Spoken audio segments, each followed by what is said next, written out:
বাংলাদেশে এখন জেলখানায় যারা আছে এদের মধ্যে এরকম পুলিশের আইজিপিও আছে, জানেন আপনারা? এমন লোক আছে সারা বাংলাদেশের পুলিশ চালাইতো, যে যার এক কথায় সারা দেশের পুলিশ উঠতো আর বসতো। এখন সেই লোকরে হ্যান্ডকাপ পরায়ে দড়ি দিয়ে বাইন্দা জেলখানায় নিয়ে গেছে, আছে না নাই? এরপরে সে কোনো রকম রাত সাক্ষী হয়ে গলার থেকে কোনো রকম দড়িটা সরাইছে। যখন কোনো মানুষ কোনো দায়িত্বের উপর সম্মান পায়, তখন দায়িত্বের সাথে সম্মানের সম্পর্কটা এরকম হয় যে দায়িত্ব পালন করলে সম্মান বাড়ে, দায়িত্ব পালন না করলে সম্মান কমে। শুধু কমে তাই নয়, বরং পানিশমেন্ট খাইতে হয়। এটা স্বাভাবিক কথা।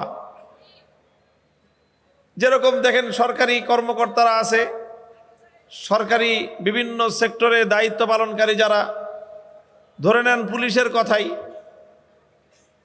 পুলিশের চাকরি যারা করে, বড় বড় অফিসার, আইজিপি, পুলিশের প্রধান, এটা অনেক বড় সম্মান না? কি বলেন? বিশাল সম্মানিত পদ। পুলিশের আইজিপি হওয়ার জন্য যারা পুলিশে চাকরি করে তাদের সারা জীবনের স্বপ্ন থাকে যে আমি একদিন আইজিপি হব। অনেক বড় সম্মান, অনেক বড় মর্যাদা, ফ্যাসিলিটিও আছে, অনেক কিছু পাওয়া যায়, বড় বেতন পাওয়া যায়, বাড়ি পাওয়া যায়, গাড়ি পাওয়া যায়, সম্মানও আছে, সুবিধাও আছে। কিন্তু এই সম্মান আর সুবিধাটা কিসের উপর? দায়িত্বের উপর। তুমি যদি আইজিপি হিসেবে দায়িত্ব পালন করো, সম্মান পাবা, সুবিধাও পাবা। কিন্তু যদি আইজিপি হয়ে কেউ দায়িত্ব পালনে গাফলতি করে, ভুল করে, তাহলে আজ না হোক কাল, একদিন না একদিন এটার জন্য তাকে পানিশমেন্টেরও সম্মুখীন হওয়া লাগে। কথা ঠিক কিনা? এটা পরিষ্কার কথা। বাংলাদেশে এখন জেলখানায় যারা আছে এদের মধ্যে এরকম পুলিশের আইজিপিও আছে, জানেন আপনারা? এমন লোক আছে সারা বাংলাদেশের পুলিশ চালাইতো, যে যার এক কথায় সারা দেশের পুলিশ উঠতো আর বসতো। এখন সেই লোকরে হ্যান্ডকাপ পরায়ে দড়ি দিয়ে বাইন্দা জেলখানায় নিয়ে গেছে, আছে না নাই? এরপরে সে কোনো রকম রাত সাক্ষী হয়ে গলার থেকে কোনো রকম দড়িটা সরাইছে, জানেন আপনারা? বাংলাদেশে একজন পুলিশের আইজিপি আছে, উনি রাত সাক্ষী হয়েছেন। রাত সাক্ষী বুঝেন আপনারা? রাত সাক্ষীর অর্থ হলো 5 জনে মিলে অপরাধ করেছে, 5 জনে মিলে অপরাধ করেছে।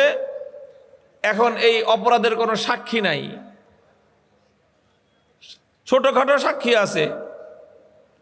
তখন রাষ্ট্রের পক্ষ থেকে অফার করা হয় এই 5 জনকে যে তোদের মধ্য থেকে কেউ একা যদি সাক্ষী দিতে পারস এই অপকর্মের, অপরাধের, তো যা, তাহলে তোরে মাফ করে দেব, আর তোর সাক্ষীর উপর ভিত্তি করে বাকি অপরাধীদের শাস্তি হবে। এই সুযোগটাকে বলা হয় কি? রাজ সাক্ষী। তো বাংলাদেশে একজন পুলিশের আইজিপি তিনি রাজ সাক্ষী হয়েছেন।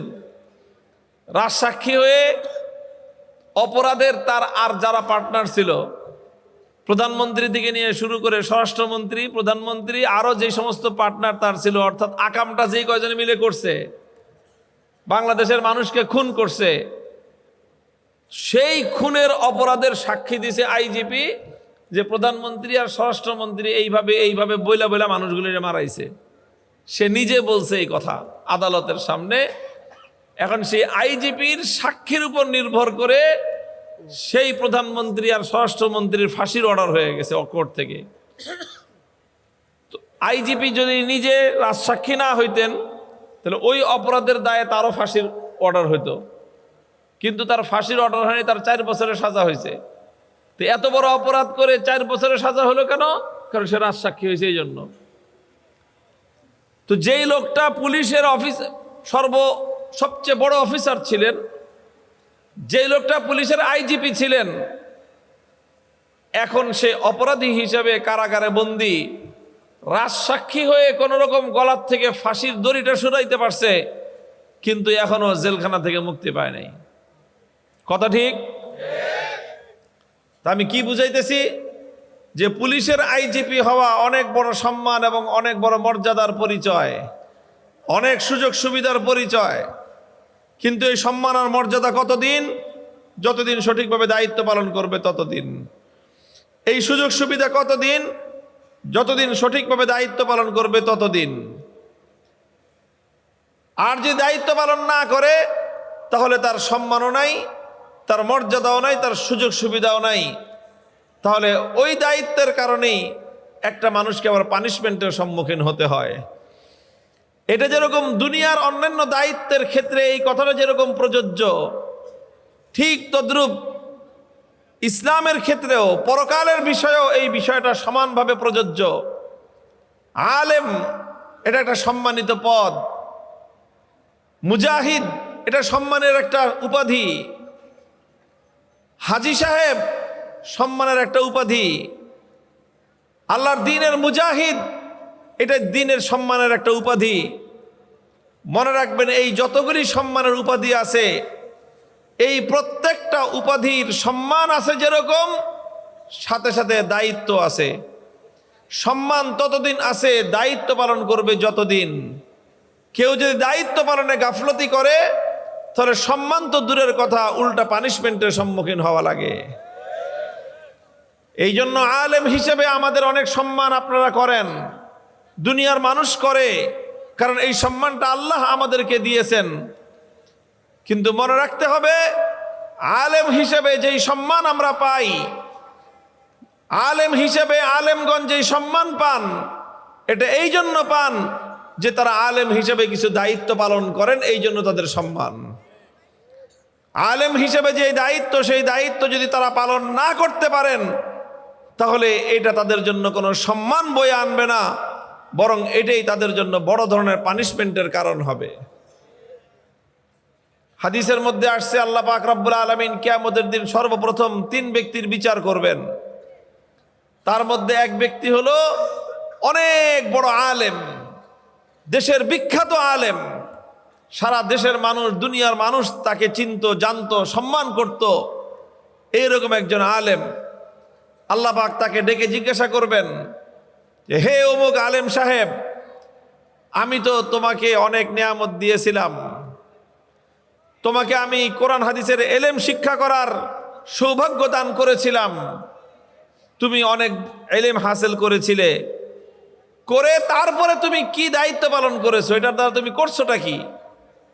তখন আলেম জবাব দিবে যে, আল্লাহ, আপনি আমাকে যেই কোরআন হাদিসের এলেম শিক্ষা করার তৌফিক দিয়েছিলেন, সেই কোরআন হাদিসের এলেম শিক্ষা করে আমি মানুষের মধ্যে এলেম অনেক প্রচার করেছি, মানুষকে আমি এলেম শিক্ষা দিয়েছি, মানুষকে আমি সৎ পথের দিকে ডেকেছি, শুধুমাত্র আপনাকে খুশি করার জন্য, আপনাকে রাজি করার জন্য।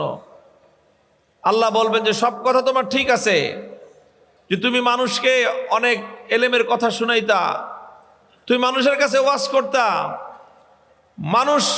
মানুষের কাছে তুমি দ্বীনের প্রচার করতা, এই সব কথা ঠিক আছে, কিন্তু তোমার একটা কথা শুধু মিথ্যা। তুমি যে বললা আমাকে খুশি করার জন্য তুমি করতা, এই কথাটা তোমার মিথ্যা। বরং তুমি এই ওয়াজ করতা, মানুষকে এলেম শিখাইতা, মানুষের কাছে দ্বীনের কথা বলতা, আমি আল্লাহকে খুশি করার জন্য না, বরং এই জন্য যেন মানুষ তোমার প্রশংসা করে, মানুষ যেন তোমাকে বড় আলেম বলে, মানুষ যেন তোমাকে বড় বক্তা বলে, মানুষ যেন তোমার সুনাম গায়, মানুষের মধ্যে যেন তোমার সুপরিচিতি হয়, এই জন্য তুমি এলেমের কথা মানুষকে শিখাইতা। সুতরাং আল্লাহ বলবেন যে, তুমি যেটা চাইছো দুনিয়াতে তুমি সেটা তো পেয়ে গেছো, কারণ মানুষ তোমাকে অনেক বড় আলেম বলতো, মানুষ তোমাকে সম্মান করত, মানুষ তোমাকে হাদিয়া তোহফা দিত, কাজী তোমার যেটা চাওয়া ছিল সেই চাওয়া তো তুমি পেয়ে গেছো দুনিয়াতে, তো আজকে আমার কাছে তুমি আর কি চাও? সুতরাং আজকে আমার কাছে তোমার কোনো বিনিময় নাই। এরপর আল্লাহ পাক ফেরেশতাকে ডাক দিয়ে বলবেন যে, এই হুজুরের ঠ্যাংটায় ধর, ঠ্যাং ধরে উপরের দিকে ঝুলা, মাথা নিচে ঠ্যাং উপরে। ফেরেশতারা এই বড় আলেমের, দেশের মধ্যে নাম করা আলেম, মানুষের মধ্যে খুব সুপরিচিত বক্তা আলেম, আল্লাহর নির্দেশে ফেরেশতার ঠ্যাংটা ধরে মাথা নিচের দিকে করে ঝুলাইয়া মুরগিরে যেরকম ঠ্যাং ধরে ঝুলাইয়া নিয়ে যান না, এই মুরগির মতো করে ঠ্যাং ধরে উপরের দিকে ঝুলাইয়া নিয়ে এই হুজুরে জাহান্নামের মধ্যে ফেলায়ে জাহান্নাম উদ্বোধন করা হবে। এটা আমার কথা না, বুখারী শরীফের হাদিস। 3 ব্যক্তিকে দিয়ে জাহান্নাম উদ্বোধন করা হবে। এক ব্যক্তি হলো আলেম, আর এক ব্যক্তি হলো দানবীর, আর এক ব্যক্তি হলো মুজাহিদ। যারা মুজাহিদ জিহাদ করেছে, দানবীর দান করেছে, আলেম এলেম শিক্ষা দিয়েছে, কিন্তু আল্লাহর জন্য করে নাই, মানুষের মধ্যে পরিচিতি অর্জন করার জন্য করেছে, তাদেরকে দিয়েই কিয়ামতের দিন জাহান্নাম উদ্বোধন করা হবে। মুহতারাম হাজিরিন, আমি একটা কথা আপনাদেরকে বলে আলোচনা শেষ করব, যে আল্লাহ পাক রব্বুল আলামিন আমাদেরকে আলেম বানিয়েছেন। এটা একটা সম্মানের পরিচয়, এটা একটা মর্যাদার পরিচয়। আপনারা আমাদেরকে সম্মান দেন, মর্যাদা দেন, কিন্তু এটা ভুলে গেলে চলবে না যে এই সম্মান আর এই মর্যাদা এটা হলো দায়িত্ব পালনের উপর নির্ভর করবে। যদি আমি দায়িত্ব পালন করতে পারি, আল্লাহ আমার সম্মান আরো বৃদ্ধি করে দিবেন। খোদার কসম খেয়ে বলি, কোন আলেম যদি এলেমের প্রতি তার সম্মান এবং তার দায়িত্ব পালন করে, তাম পৃথিবীর মানুষ যদি তার শত্রু হয়ে যায়, সারা দুনিয়ার মানুষ যদি তাকে অসম্মান করতে চায়, খোদার কসম কেউ তাকে অসম্মান করতে পারবে না। যে ব্যক্তি আল্লাহর কোরআনের এলেমকে সঠিকভাবে প্রচার করবে, আল্লাহর জন্য যে এলেমের খেদমত করবে, আল্লাহ তার সম্মান বৃদ্ধি করতেই থাকবেন। তাম পৃথিবী মিলে তার সম্মান কমাতে পারবে না।